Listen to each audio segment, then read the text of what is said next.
दादी दादी, मैं आपसे बहुत गुस्सा हूँ। बात नहीं करूंगी आपसे। अरे क्या हो गया है मेरी बिटिया रानी को? क्यों गुस्सा है अपनी दादी से? आप कल शादी में गए थे ना, मुझे लेकर क्यों नहीं गए आप? अरे बिटिया रानी, वो दूर के रिश्तेदार की शादी थी, फिर तुझे कैसे ले जाती?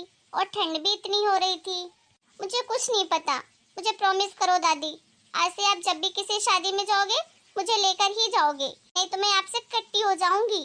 ठीक है मेरी गुड़िया, आज के बाद मैं तेरे बिना कभी शादी में नहीं जाऊंगी। बस खुश? अब आजा मेरे पास।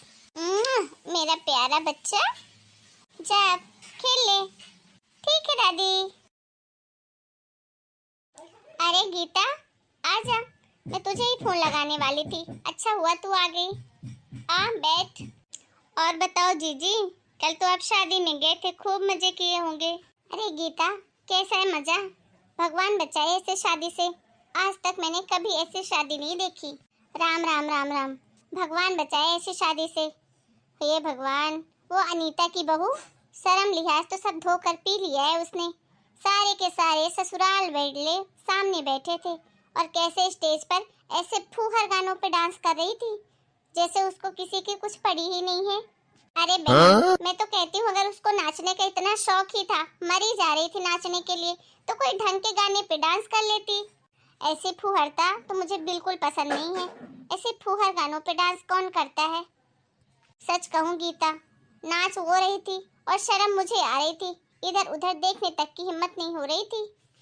हाँ जीजी, सही कह रही हो।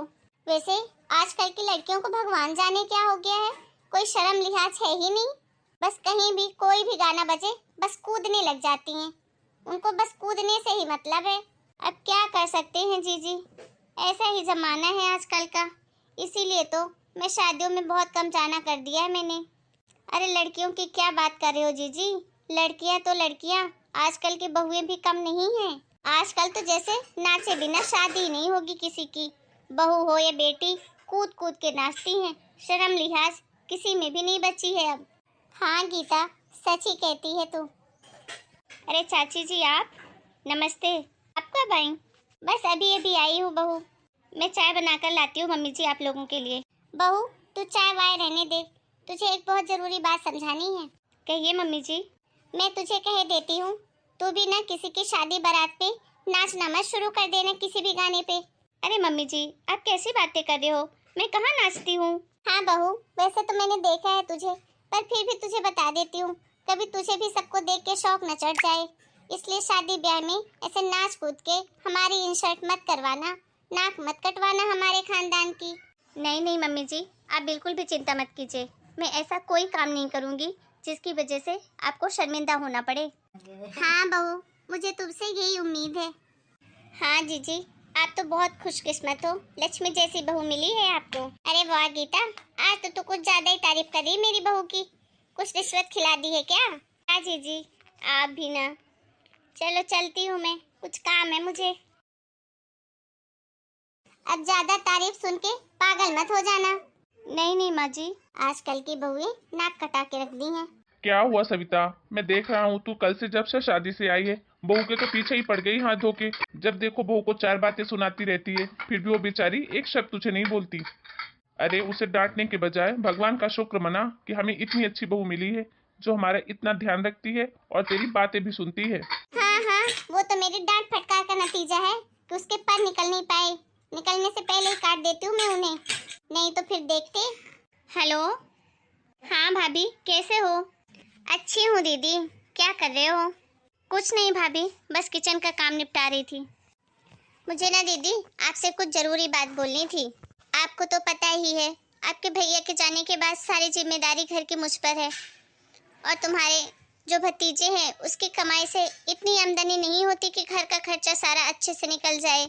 हाँ भाभी, मुझे भी इसका बहुत दुख है कि भैया इतने जल्दी आपको छोड़कर चले गए, पर मैं आपकी क्या मदद कर सकती हूँ? दीदी मुझे ना 1 लाख रुपयों की ज़रूरत थी, आप दे दो मुझे, मैं बाद में लौटा दूंगी आपको। भाभी, पहले ही भैया के जाने के बाद 1 साल के अंदर ही मैंने आपको 1 लाख रुपए दे चुकी हूँ, जो आपने अभी तक नहीं लौटाया है। अब मेरे पास भी इतने तो पैसे नहीं रहते, मैं भी ससुराल वाली हूँ, सास ससुर के साथ रहती हूँ। मैं अभी आपको पैसे नहीं दे सकती भाभी।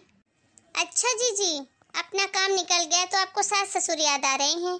ये मत भूलो जीजी कि अगर हम नहीं होते तो आप आज अपने सास ससुर और अपने घर में नहीं होती। हाँ भाभी, कैसे भूल सकती हूँ मैं, आपने मेरी 1 साल तक बहुत सेवा करी है। अच्छा भाभी, मैं एक काम करती हूँ, इनसे बात करके दोनों भतीजों को कहीं अच्छी नौकरी पर लगवा देती हूँ। मैं पूरी कोशिश करूँगी।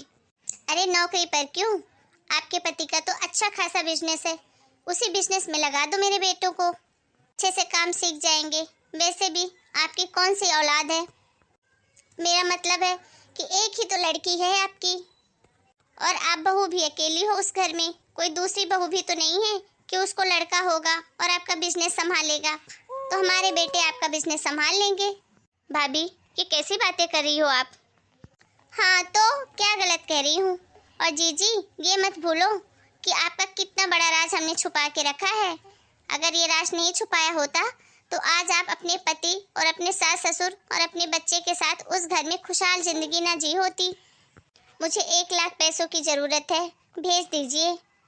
ठीक है भाभी, रखती हूँ, लगाती हूँ मैं आपको फ़ोन। बहुत हो गया, भाभी ने तो हद पार कर दी है। अब मुझे इनसे बात करनी ही पड़ेगी। अब ये राज मैं और नहीं छुपा सकती, और वैसे भी ये मेरे मन पे बहुत बड़ा बोझ है। अगर हमने ये राज अभी भी मम्मी पापा को नहीं बताया ना, तो ये भाभी पता नहीं कितना ब्लैकमेल करेगी मुझे, और मैं अपने पति की कमाई के पैसे कितना लुटाऊंगी भाभी को। आज ही इनसे बात करती हूँ। पायल, क्या जी, आप इतनी देर से क्यों आए ऑफिस से आज? अरे कुछ काम आ गया था तो लेट हो गया। पर हुआ क्या, तुम इतना परेशान क्यों लग रही हो? देखो जी, मुझे आपसे बहुत ज़रूरी बात करनी है। हमारा जो राज है ना, उसका फ़ायदा भाभी बहुत उठा रही है, बार बार मुझे ब्लैकमेल करके पैसे मांगती है, और मुझे भी अब इच्छा नहीं है कुछ छुपाने की। मुझे ऐसा लगता है कि अब हमें मम्मी पापा जी को सब बता देना चाहिए। अरे तो दे दो ना थोड़े पैसे भाभी को, क्यों मम्मी पापा को दुखी करना? नहीं जी, बात सिर्फ पैसों की नहीं है, मेरे मन पे भी बहुत बड़ा बोझ है। मैं चैन से सो नहीं पाई हूँ आज 11 साल से। मम्मी पापा जी हमें और हमारी बच्ची को कितना प्यार करते हैं, उन्हें भी हक है सच्चाई जानने का। अच्छा ठीक है, अगर तुम कहती हो तो किसी दिन अच्छा सा समय देखकर बता देंगे। नहीं जी, मुझे आज ही बात करनी है। अब मैं और इस राज को राज नहीं रख सकती। अच्छा ठीक है, चलो मम्मी पापा से बात करते हैं, जो होगा देखा जाएगा। क्या हुआ बेटा, तुम दोनों इस समय? हाँ मम्मी पापा, मुझे आप लोगों को कुछ बताना है। क्या हुआ बेटा, तू ऐसी चिंता में क्यों दिख रहा है? बात ही कुछ ऐसी है माँ। अब बता भी जल्दी, मेरा दिल बैठा जा रहा है। मम्मी पापा, हमारी जो बेटी है ना, किट्टू, वो दरअसल हमारी बेटी नहीं है। हम उसके असली माँ बाप नहीं हैं। ये क्या कह रहा है तू? सीधे सीधे बता ना क्या बात है, ऐसी पहेलियां मत बुझा। मम्मी, आपको आज से 11 साल पहले की बात याद है ना, जब इस घर में संतान नहीं हो रही थी और आप मेरी दूसरी शादी कराने का बोल रहे थे। तब मैं आपके खिलाफ जा नहीं सकता था और मैं अपनी पत्नी को भी नहीं छोड़ सकता था। तब हमने फैसला किया था कि हम एक बच्ची गोद ले लेंगे, पर आप अनाथ बच्चे को लेने के सख्त खिलाफ थे। तभी पायल अपने मायके चली गई थी और पूरे 1 साल वहीं रुकी थी। तब हमने एक बच्ची को अनाथ आश्रम से गोद लिया था, और वही बच्ची हमारी किट्टू है। हाँ मम्मी जी, हमें माफ़ कर दीजिए, हमने आपसे इतनी बड़ी बात छुपाई, लेकिन इसके अलावा हमारे पास कोई और रास्ता नहीं था। मेरी कोई गलती न होने के बाद भी आप मुझे इस घर से बाहर निकालना चाहती थी, तो मैं क्या करती? अपना घर बचाने के लिए मुझे एक कदम उठाना पड़ा। कोई बात नहीं बहू, सारी गलती मेरी ही है। अरे औलाद देना ना देना तो ऊपर वाले के हाथ में होता है। मैं खामखा तुम्हें दोषी मानती रही। अगर मैं तुम पर इतना अत्याचार नहीं करती तो शायद तुम लोगों को ये बात मुझसे छुपानी भी ना पड़ती। पर जो हो गया बहू, वो तो मैं बदल नहीं सकती। लेकिन अब मुझे कोई शिकायत नहीं है। किट्टू मेरी पोती है, और सिर्फ मेरी पोती। वो किसकी बेटी है मुझे उससे कोई लेना देना नहीं है, और हम सब उससे बहुत प्यार करते हैं। बहुत पुण्य का काम किया है तुम लोगों ने। तब तो मुझे ये समझ थी नहीं, पर अब मैं समझ गई हूँ।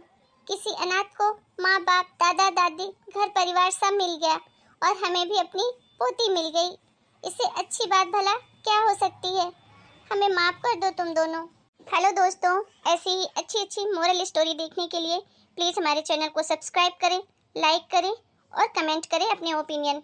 मिलते हैं एक नए वीडियो में एक नई स्टोरी के साथ। तब तक के लिए आप सभी को राम राम। अपना और अपने पूरे परिवार का खूब ध्यान रखिए।